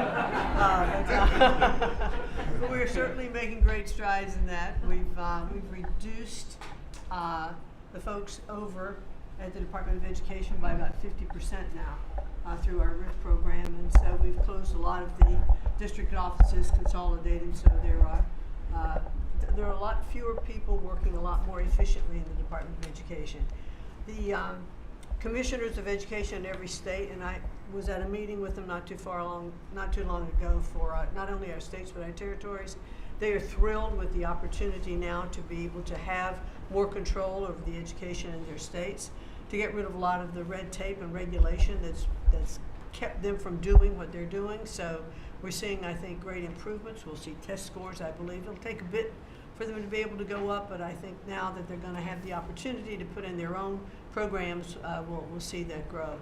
At the same time, we've been focused on higher education for our universities. We've returned proper enforcement of Title IX protections to schools. We have stopped funding to Columbia, for instance, and some other schools for not only Title IX but Title VI infractions. And those are moving along. I think we've brought people to the table. They know that you're serious. You meant what you said.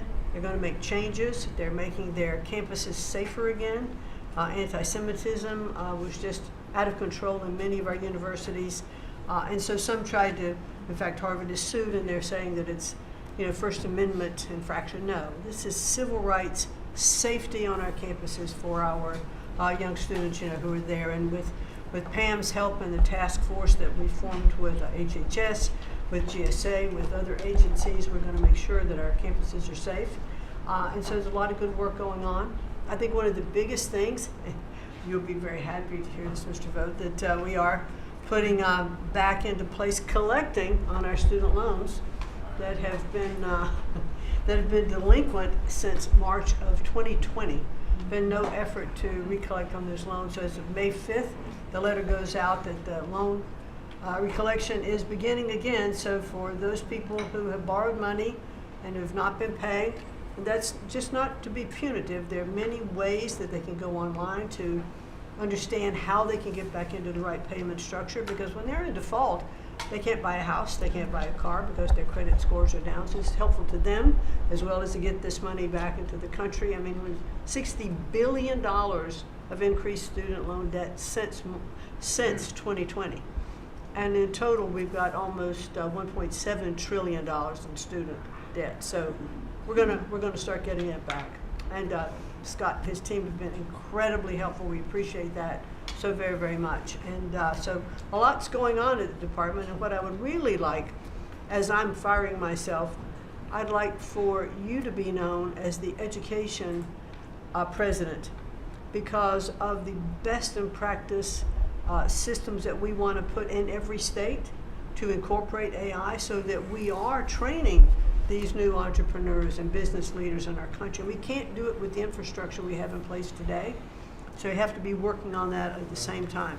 So we're going to be doing that. So thank you for your charge to elevate education so that we are providing for every student access to excellent education. Thank you, sir. Thank you very much, Linda. And what's going on with Harvard and some of these colleges that are taking vast amounts of money, who also have vast amounts? They've got $52 billion and really scamming the public and hiring people like de Blasio and Lori Lightfoot, who are certainly two of the worst mayors in the history of our country, paying them a fortune of salary and having them teach our children how to manage cities and how to manage government. What's the word as of this morning on, let's say, Harvard? Well, we're negotiating with them. When we went back to them to say we'd welcome them back to the negotiating table, their response was a lawsuit. So Pam and her team are helping work with that. And I am, enjoying the fact not only am I firing myself, but I'm now being sued fairly regularly by different departments of education. But we're staying tough with them. The other thing that we're looking at also are the 117 violations of these big universities like Harvard and others, who are not reporting, as they're required to do by law, foreign money that comes in and how much that is and where it comes from. And so that is And students. Yeah, and it's very serious. Where are these people coming from? Yeah, Yes, exactly. sir, we pulled back their grants because Harvard isn't responding to us, criminal activity by their students. And until they give us that list, they're not getting any more grants from Homeland Good. Security. I think we should pull it back. We did. The students they have, the professors they have, the attitude they have is not American, and I think you should. A grant is a grant. We don't have to give grants. Exactly right. So we'll pull back the grant. All right. Very good. Thank you very much, Lynn. Thank you. Bobby? Mr. President, thank you for your extraordinary leadership over the past 100 days. We are already making America healthy again. We announced last week the ban on the 9 petroleum-based synthetic dyes, food dyes. Within 2 years, within 2 months, we're going to ban the worst 2 of them. I am working with Secretary Rollins on dietary guidelines. The dietary guidelines that the President Biden's administration gave us are 453 pages. They're basically unreadable. And they are the product of the same kind of politicized science that drove Fruit Loops to the top of the food pyramid. And we're going to do real science, gold standard science. We're going to develop we have till December to do it, but we are working very, very fast together. We're going to get it done by the end of the summer in time to drive change, major dramatic changes in the school food, the school lunch programs over the next school year. I'm working also with Secretary Rollins on the SNAP program and to get sodas and candy off of the food stamp program. 10% of food stamps go to SNAP. And I want to thank you for your courage. You are a business-friendly president, probably the most business-friendly in our history, but you're also willing to stand up to very, very powerful businesses, and you've shown that again and again. Secretary Rollins had the soda industry come and knock on her door very much, very loudly, and they said to her, well, the SNAP program is not supposed to be about nutrition. She pointed out to them that there is no nutrition in a soda. And they said, well, it's not supposed to be about nutrition. And she said to them, the name of the program is Supplemental Nutrition Assistance Program. So it is about nutrition. And we shouldn't, we have 38% of our kids are diabetic or pre-diabetic, and we are paying at both ends. We're paying for the food-like substances that make them diabetic, and then we're being bankrupt. We're spending $1 trillion a year on metabolic dysfunction. It's existential and it's not sustainable. I visited Arizona, West Virginia, Utah, and Indiana in the last 2 weeks, who have all applied for SNAP waivers. We're encouraging, thanks to Brooke Rollins' leadership, all of the states to apply for those waivers. I also visited Utah, which is the first state to ban supplemental fluoride. Florida yesterday passed a bill to ban supplemental fluoride. I'm confident Governor DeSantis is going to sign that.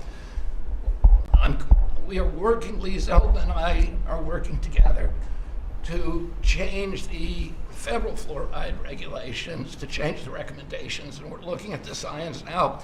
I want to point out that in August, the National Toxicity Program, which was an arm of the NIH, did a meta-review of all the science on fluoride and found that there's a direct inverse correlation between fluoride exposure and lowered IQ in children. So the more you get, the stupider you are. And we need smart kids in this country, and we need healthy kids, and thank you for your leadership. We're going to get there. We're reviewing the GRAS standards now we're revamping them to get 10,000 ingredients that are in our foods. The Europeans only have 400 ingredients. We have 10,000. There are chemicals we know nothing about. And we are going to stop that process, and then we're going to go back and look at these chemicals and make the companies either get rid of them or to label them. We've launched Operation Stork Speed, and we're going full speed ahead to make sure that we have good, high-quality milk for children. We have launched the autism study at your direction. By September, we'll have some of the first answers. Within 6 months of that, we will have definitive answers, not only for autism, but for the etiology of a whole range of autoimmune diseases that have become epidemic in our children. We have ended HHS as the role as the vector, the principal vector in this country for child trafficking. And during the Biden administration, HHS became a collaborator in child trafficking and for sex and for slavery. And we have ended that, and we're very aggressively going out and trying to find these children, the 300,000 children that were lost by the Biden administration. And we have ended funding for gender mutilation, surgeries, and other kind of gender dysphoria practices. And thanks to Elon, we have saved $67 billion at our agency without compromising any of our critical programs. Mr. President, I want to thank you for your vision, for your leadership, for giving me the 100 busiest days of my life, and most exciting and most rewarding. And there's over the next 100 days, we're going to do much, much more. That's great. Thank you very much, Bobby. Very good, very important. Thank you. Doug, please. Well, President Trump, on your first day in office, you wisely declared a national energy emergency. And this was essential because it was the signal that we're going to go 180 degrees from the disastrous and dangerous Biden policies that were based on a climate ideology that was the root cause of the inflation in this country. It was the root cause of wars abroad. It was the root cause of our manufacturing disappearing from our country. We can't have energy security. Without energy security, we can't have national security, and you understood that. But now with everything that's flowed from that, dozens of other EOs that you've done, America is back in the energy business. As Chris said, there's been a signal that's sent around the world. Capital is flowing, coming back in. The smart money is coming to this country. And now you've given us a chance to win the AI arms race against China. We know we're up against a formidable competitor. China opened up 94 gigawatts of coal in the last year. That's more than all of California and all of New York combined in the last year. We've had presidents in the past, the Biden administration, that were running away again under this climate ideology. You've embraced baseload power in this country. I'll never forget standing in the East Room with you, surrounded by the coal miners around this country, where you said, hey, big, beautiful coal. As we work to try to identify the balance sheet of America, our earliest estimate is that the coal resources in America, just on public lands, could be worth $8 trillion with a T. That was all going to be taken off our balance sheet if we weren't going to touch it. But now we're back in the business. I was 1,800 feet underground in a coal mine in Alabama a couple weeks ago. They do metallurgical coal. Without metallurgical coal, we can't produce steel. This is a plant. This is a plant that would have been in a mining operation that would have been shut down under the Biden administration. What we're doing here, back in the business, we're doing leasing. We're leasing for oil and gas. We're leasing for timber with Brooke Rollins. We're leasing for grazing. We're leasing for critical minerals, which is key. And when we lease the public lands appropriately and by the law to do that, we're bringing in revenue. We're bringing in jobs. We're helping strengthen America. And so we're treating our natural resources like the American balance sheet they are. And America's resources, the 700 million acres of surface that's public, the 700 million of subsurface, the 2.5 billion offshore, all contain what we need to have self-sufficient supply chains. And so in this, we're focused deeply on critical minerals. The Biden administration put us in a real predicament right now. The whole trade team, the whole cabinet, Susie's jumping in, leadership across everybody in the National Energy Dominance Council. But of the top 20 critical and rare earth minerals that we need for defense, that we need for industry, China's controlling 85% of the refining for that. So we are running at warp speed 7 days a week to try to put ourselves back in business in that way. So, and I want to just close out by saying a couple other things. One is the border. Few people realize that 41% of the southern border is in Department of Interior. And then we've got a few more percent that come with Brooke and with the Forest Service. But that's been a risk area. Part of the reason everyone was pouring into our country, Biden wasn't enforcing the border laws. They definitely weren't enforcing it on public lands. And so again, using tying two presidents that had a great propensity for action, Theodore Roosevelt in 1907 created what was called the Roosevelt Reservation, 60-foot strip that go from Texas all the way to the Pacific Ocean, because he was worried in some future state there might be smuggling. I don't think he was anticipating human smuggling and fentanyl trafficking, but that has been largely unused. He gave us the authority to transfer that, and so working with Christie and working with Pete, we've transferred that to the DOD. So transferring land from the other agencies like Interior to the Department of Defense, and as Pete said, they can do the detain and assist with the military. And having been down at the border multiple times in recent week, I can confirm everything Christie said. The enthusiasm, the morale of that group is exactly 100% opposite of when Christie and I were down there as governors. I had Border Patrol people say, they were multi-generational service in that law enforcement that said, my wife and I are telling our children never to go into this thing, to go into Border Patrol. People this time were saying, I got a 17-year-old. As soon as they turn 18-year-old, they're signing up. My wife is thrilled. They're going into law enforcement. They're so proud to be serving with you. Everybody I've met, whether it's in a coal mine or at the border, law enforcement, the one thing they say on those trips is, please thank President Trump from all of us, the change that you're making. And I want to say especially this became very dear when we last week renamed a U.S. Wildlife Refuge in honor of Jocelyn Nungare. Jocelyn Nungare, of course, lost her life tragically to illegal Venezuelan gang members in this country in a horrific way. But her mother, Alexis, was at that ceremony. Her grandmother was there, and Jocelyn's great-grandmother was there.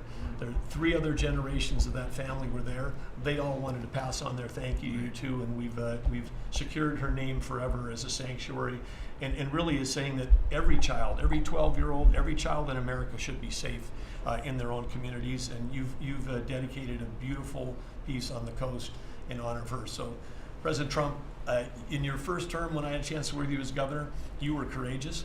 The thing that's empowering this amazing group of people around this table, and you've probably assembled the greatest cabinet ever, is that this time you're not just courageous, you're actually fearless. And it's your fearlessness to take on the issues that other presidents would not touch, whether it's the work that we're doing with successfully streamlining and right-sizing government, or whether it's taking on the issues at the border, or whether it's embracing the power we need to win the arms race. You're fearlessly doing that, and that creates it just all of us can sprint because you're running ahead. So thank you. Well, thank you, Doug. And you are doing a great job. And with Chris, that's a pretty much unbeatable combination, I have to tell you. So thank you both very much. Thank you, Doug. It's great. Marco? Well, it's not easy to go last after all these reports that have come here. First of all, Mr. So I better be good, and I'll be short as well. A couple things, Mr. President. I think you deserve a lot of credit for 2 things. The first is assembling this great team of people.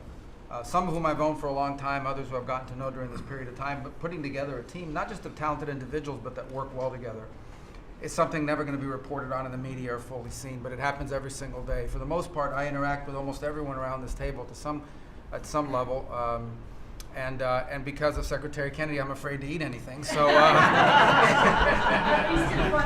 front of him, yeah. He said Tootsie Rolls are okay in moderation. So. But it's a great team. And here's the second, and I tell this to people all the time. This is incredibly rewarding service, and you hear it in everyone's voices. Traditionally, in the past, and it's one of the problems we got in as a country, is presidents would say, okay, let's go do something, and then they would have to do a study, and then a study on the study, and then a long internal deliberative process, and by the time you got to it, it was too late, or somebody had forgotten it. In this administration, it's moving. You know the direction because you know why you were elected. The American people elected you very clearly, and basically it's measured, I used to say by days and weeks, now it's measured by hours and minutes, but action is happening. And that's what people want to see. And let me talk about foreign policy in particular, because I'm not sure this is fully appreciated. This president inherited 30 years of foreign policy that was built around what was good for the world. In essence, the decisions we made as a government in trade and foreign policy was basically, is it good for the world? Is it good for the global community? And under President Trump, we're making a foreign policy now that's, was it good for America? I was appointed by you and confirmed by the Senate to be the head of the United States Department of State. Not the World Department of State, not the Global Department of State, the United States Department of State. And what that means is our foreign policy is guided by 3 things. Does it make America stronger? Does it make America safer? And does it make America richer? If something doesn't do one of those 3 things, and hopefully all 3 of those things, we're not doing it. Now, we went out and hired a consulting firm to help us organize ourselves. Luckily, they were free. They're called the Department of Government Efficiency. And they helped us do a couple things. Number 1 is our foreign aid. We were funding some crazy stuff. Crazy stuff. You tell me, how does a puppet show in some country around the world make us stronger, safer, and more prosperous? So we got rid of puppet shows and a bunch of other things. I'm sure there were very good puppet shows. And I'm sure that a bunch of charities in the world can go pay for it, but the American taxpayer should not. We've also, by the way, Mr. President, under your direction, reorganized the Department of State. We had offices within offices within offices that didn't even know they existed themselves, not to mention the rest of them. And so we've begun to reorganize that as a way to be able to empower our embassies and our ambassadors and our regional bureaus to do what many of them signed up to do. We have a great team of ambassadors you've appointed. They're coming online every single day. Very talented people that are involved. Something else we got out of the business of, well, it wasn't widely reported, or maybe it was. We had an office in the Department of State whose job it was to censor Americans. And by the way, I'm not going to say who it is. I'll leave it up to them. There's at least one person at this table today who had a dossier in that building of social media posts to identify them as purveyors of disinformation. We have these dossiers. We are going to be turning those over to these individuals. We can follow up with the media. Well, we are going to turn over these dossiers to the individuals, and they'll decide whether they want to disclose it or not. But just think about the Department of State of the United States had set up an office to monitor the social media posts and commentary of American citizens to identify them as vectors of disinformation, when we know that the best way to combat disinformation is freedom of speech and transparency. And so that's what we're going to be in the business of doing. We're not going to have an office that does that. Beyond that, Mr. President, and this I'll move quickly because this has been a team effort, we have gone to countries all over the world and said, hey, you want good relations with the United States, you need to take back your people that are here illegally. And we've had historic cooperation. Beyond that, and I say this unapologetically, we are actively searching for other countries to take people from third countries. So we are actively, not just El Salvador, we are working with other countries to say, we want to send you some of the most despicable human beings to your countries. Will you do that as a favor to us? And the further away from America, the better, so they can't come back across the border. I'm not apologetic about it. We are doing that. The president was elected to keep America safe and to get rid of a bunch of perverts and pedophiles and child rapists out of our country. Here's something else we've done. We stopped giving student visas to people who are coming here to burn down our universities and take over libraries and harass people. Why are we giving student visas to people who are coming here to create disruption? And we've taken away the student visas of people that have come here to do that. It's simple. If you're coming to America to start riots, we're going to take away your student visa. And by the way, every country in the world that I've traveled, 14 countries in 14 weeks, you know what they all say to me? Yes, that's what we would do too. So the only people who seem to disagree with us are a handful of federal judges and a bunch of crazy people who get paid to write and report. So anyway, we're getting rid of that. Now here's some good news.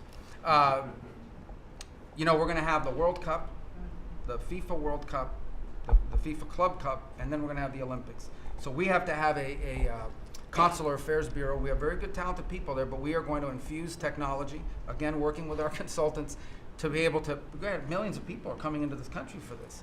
But we've done it to improve customer service. For some of us who served in Congress recognize that about a year and a half ago, we had a meltdown under Biden.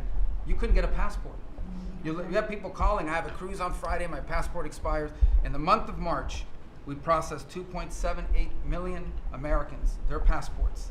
That is the historic, it's the largest single month processing of passports ever, and we think it's a good way to build the momentum to be able to do the visas.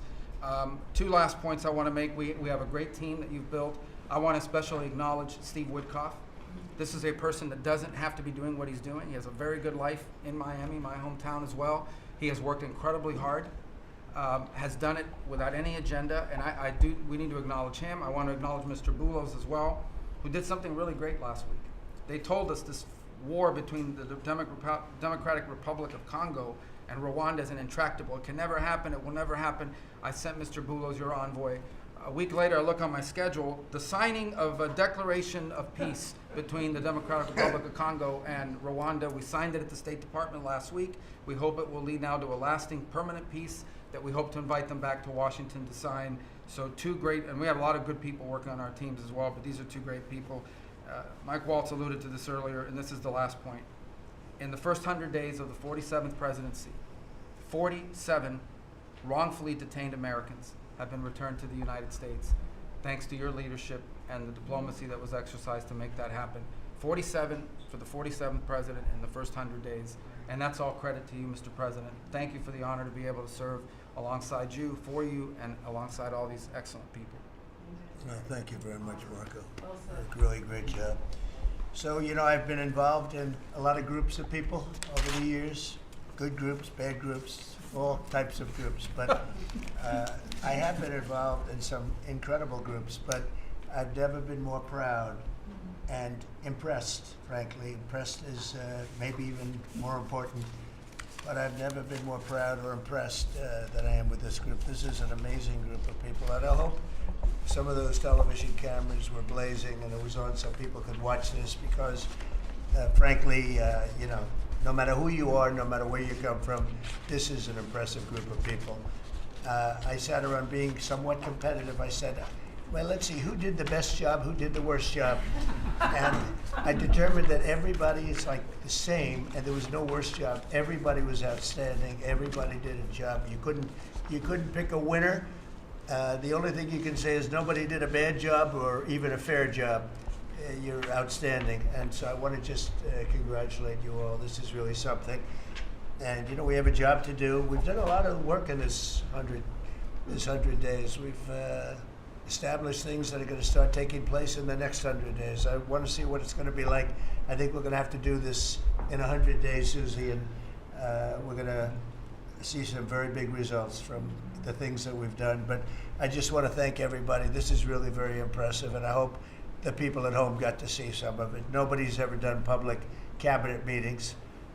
They were quiet for a reason, because they weren't impressive. And especially in the last administration, they were not impressive. But I just want to say that we're very proud of you, and I am in particular. Thank you all very much. Great job, and I think we're going to have some tremendous success for our country. And I don't know, it doesn't seem like a time to be asking questions. That was so impressive, that to be taking questions. Why did you do this? Why did you do that? It just doesn't seem to be appropriate. I guess we probably have to take a couple because that was the purpose. But if you'd like to ask some, I think they should be very respectful questions at this point. This was an amazing meeting. And so if you'd like to ask a couple, if you'd like to pinpoint them to some of the secretaries, et cetera, would be fine. Yes. Secretary Rubio, can I ask you a question? You brought up El Salvador in your remarks. Have you been in touch with El Salvador about returning Abrego Garcia as a formal request from this administration to me? Well, I would never tell you that. And you know who else I'll never tell? A judge. Because the conduct of our foreign policy belongs to the President of the United States and the executive branch, not some judge. So we will conduct foreign policy appropriately if we need to. But I'll never discuss it. And no one will ever make us discuss it because that's how foreign policy works. Mr. President, yesterday you told ABC News, Mr. President, you told ABC News yesterday that you could get Abrego Garcia back if you wanted to. Do you think President Bukele would turn you down if you made that request? I really don't know. I know that he's been a great friend of our country. He's gotten a lot less money than this would take from us if we were going to build these jails and do what he's doing. And they run a very professional operation. I don't know. I haven't spoken to him. I really leave that to the lawyers, and I take my advice from Pam and everybody that is very much involved. They know the laws, and we follow the laws exactly. Mr. President. Yeah, please. Transition, sir. You frequently took credit for the stock market highs. You said it was a reflection of how well you were doing in the polls, and then after you were elected, you said the stock market highs were a reflection of how well the transition is going and the American people's confidence in your incoming administration. Now, the stock market's not doing so well, and you're saying that's the Biden stock market, yet you are the president. Can you explain that? Yeah, I'm not taking credit or discredit for the stock market. I'm just saying that we inherited a mess, both at the borders. You could look at every single one of the people here, and no matter who it is, they're doing better, and they are far superior to what took place for 4 years before us. When you look at prisoners being allowed to come into our country at will, just at will, people from mental institutions, gang members, drug dealers, when you look at that, what they've done to our country, and also having to do with finance, look at what happened with inflation. We had the worst inflation probably in the history of our country. They say 48 years, but I would say in the history of our country, it ate away at people. And even though you saw a stock market going up somewhat, because in my case, I had the biggest stock market increase, 88% in the last term, in my last term. But I don't view the stock market as the end all. It's an indicator. But what the stock market really tells you, and when you look at the stock market in this case, is it says how bad a situation we inherited. This was a quarter that we looked at today, and we took all of us together. We came in on January 20th. So this is Biden. And you can even say the next quarter is sort of Biden, because it doesn't just happen on a daily or an hourly basis. But we're turning it around. It's a big ship to turn around, and we're going to have the greatest country financially in the history of the world, I believe. I think we're going to do things that, and we had to do it. We reset the table. Every single country, with just about, without exception. I'd have to really think hard for who hasn't taken advantage. And I don't even blame those countries. I blame the person that was sitting right here where I am for allowing it to happen, where our country was ripped off on trade, hundreds of billions of dollars. And now we're doing better than we've done in a long time. You know, we were losing $4 to $5 to even $6 billion a day on trade with Biden. And now we have it down to a very manageable number, and the tariffs, for the most part, haven't even kicked in yet. So that's the way.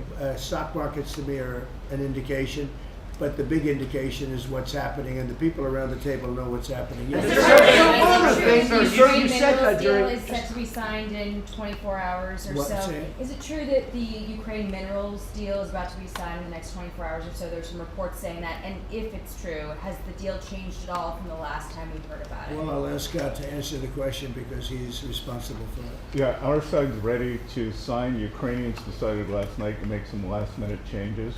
We're sure that they will reconsider that, and we are ready to sign this afternoon if they are. Can you talk about those last-minute changes? What was removed or put in its place? Nothing's been removed. It's the same agreement that we agreed to on the weekend. No changes on our side. Just to put that in perspective, though, when I came here, I said, how much money have we given to Ukraine? The real number is about $350 billion. It's unthinkable. And we had no security, we had no nothing.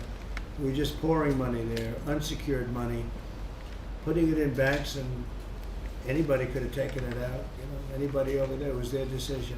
I've never seen anything like it. Europe, on the other hand, which is obviously that whole situation is much more important to Europe because we have an ocean in between.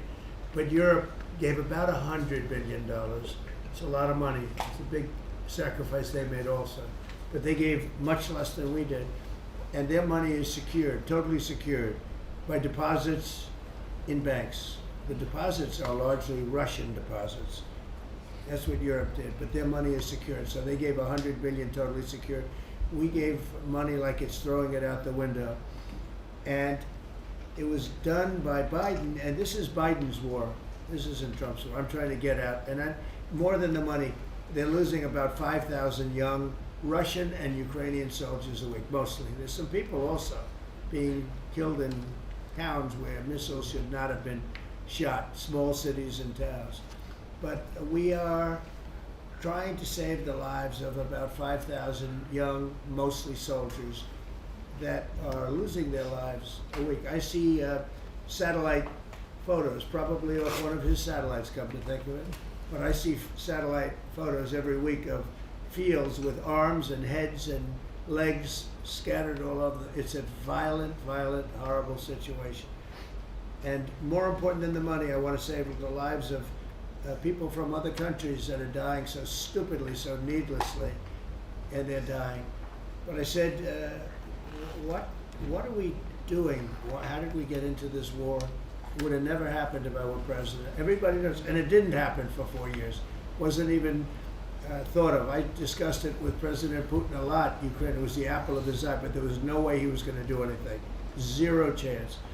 And I said, you know, we feel foolish. The Europeans are putting up money. It's totally secure. They get the money back. We're putting up much more money. We have absolutely nothing. And I didn't want to make a complicated deal. I didn't want to make a deal that couldn't be made because Ukraine doesn't have very much money. They're going through a very bad period of time. It's been brutal. But I felt very foolish being in charge. So I said, well, we want something for our efforts beyond what you would think would be acceptable. And we said rare earth. They have very good rare earth. As you know, we're looking for rare earth all the time. Rare earth is called rare for a reason. And they have a lot. And we made a deal where our money is secure, where we can start digging and doing what we have to do. it's also good for them because you'll have an American presence at the site, Chris. And the American presence will, I think, keep a lot of bad actors out of the country, or certainly out of the area where we're doing the digging. So we made a deal, and I assume they're going to honor the deal. I put Scott in charge, and Scott's done it beautifully, but we haven't really seen the fruits of that deal yet. I suspect we will. Mr. President, sir, you had progress. You had set a 90-day deadline during the executive order for Secretary Hegseth and known to review whether to recommend to you whether to invoke the Insurrection Act to send troops to the southern border. Is that something you're still considering? Well, I'm talking to them, and it's not hard and fast, but I'm talking to them, and I will tell you that the border is the most secure it's ever been. We have never had anything like it. And when you said, Christy, before, it's 99.999, and I guess that means one person maybe, or two people. It's actually turned out to be 3 people came across the border versus hundreds of thousands of people under Biden. And we're talking about people coming. Look, people, they have souls, they have hearts. Many of them are good, but we have a country that's under siege. We have a country that really is I think it's under attack. In many ways, worse than under attack, because there are no uniforms. You don't know who the attacker is, so you really don't. It's not like you're fighting an army. You're fighting people. You don't even know who they are. But 11,888 murderers, many of them murdered far more than one person, are roaming. Now, some of them have already been caught. A lot of them have already been caught and taken out. But we're being impeded by judges from doing our job. And hopefully that situation is going to be solved, because I think nobody wants to have murderers and people from jail, and I mean for serious, serious crime. I remember the Biden people used to say, no, these are aliens that came into our country and they don't commit crime.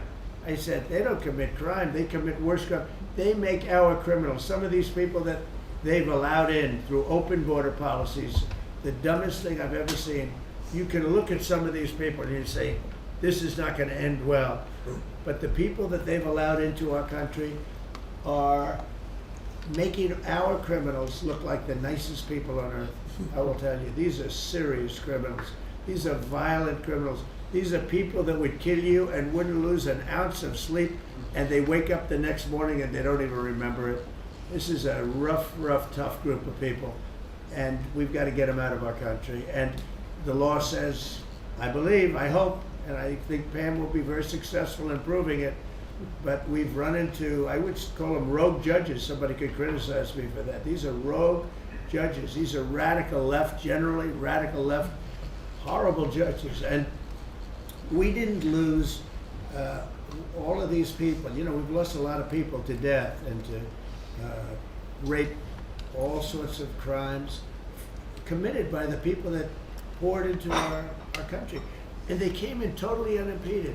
Just come on in. And you see it every night. You'd see thousands and tens of thousands of people pouring into our country. We have no idea who they are. And to this day, we're looking for people. We have no idea.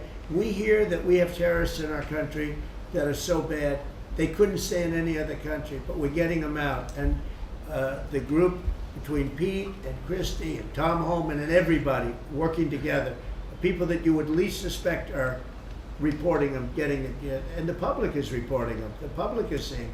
The public is calling and they're saying, you know, I live in a house and next to me moved in a group of people and they are very violent, and would go and would find out and would say, yeah, you're right, they were really violent, and we have information on most of them.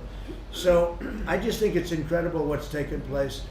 But we right now have a very, very secure border. Right now we have the most secure border in the history of our country, so I don't think we have to worry about your question too much. Mr. President, as Prime Minister of Canada ran against, not only against the Conservatives, but also against you. Well, yesterday, both parties. Yesterday he spoke about American betrayal. Are you interested in rebuilding relations with Canada, and if so, how?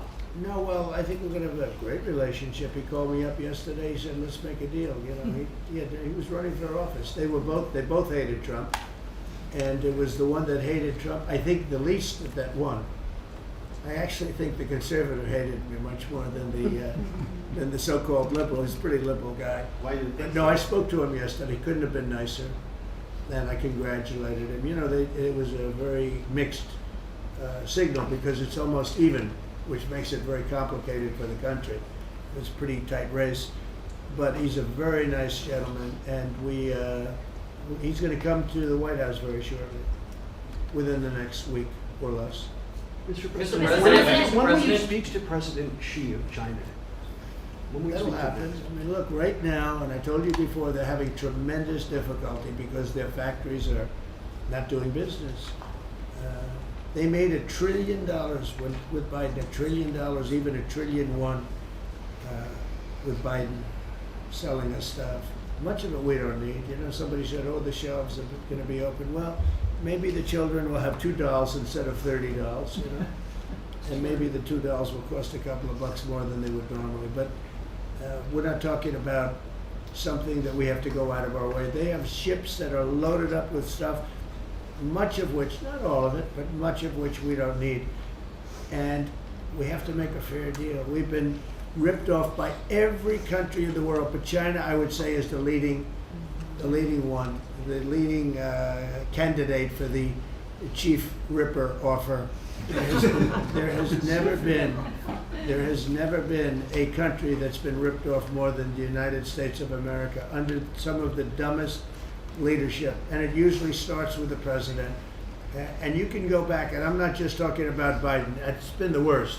I mean, the trade deficits and everything else, he's been the worst. But he had no idea what he was doing. And I think somebody ought to look at the auto pen to find out who was really running this country, because it wasn't Biden. Because nobody could agree to what he agreed to. Sir, what's your message for the girl who doesn't get He put our the job? country at risk, at tremendous risk, and fiscal risk, financial risk. So I think we have it very much. I really believe that the next 100 days is going to be even better than this. Look, I read an editorial yesterday from a group that normally wouldn't write a good, that this is the most consequential presidency in history, in the history of our country. This is not a particular group that would write that kind of an editorial, but they see what we're doing and what we had to do. And I believe if this group, not just me, if this group wasn't here, I think our country was going to be in, if it was lucky, just serious trouble, but a lot worse than that. I think our country could have been a total disaster.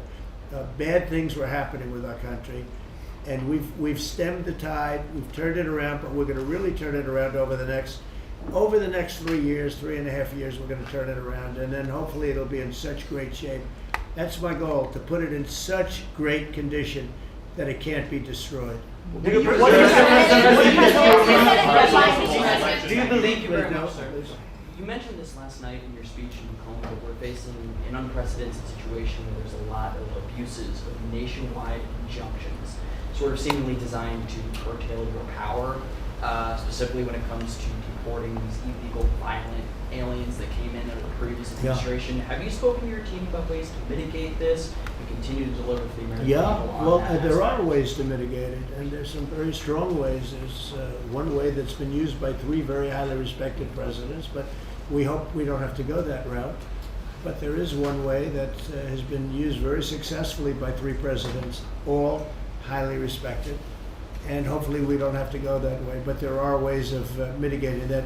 I want to thank you all very much. I thought this was an incredible cabinet meeting. I think there's probably has never been a cabinet meeting like this. And you've never seen it on tape, that I can tell you. And I want to just congratulate everybody at the table. But we have a lot of work to do, but we're off to a great start. Thank you very much, everybody. Do you enjoy, Mr. President, maybe in the White House back second time?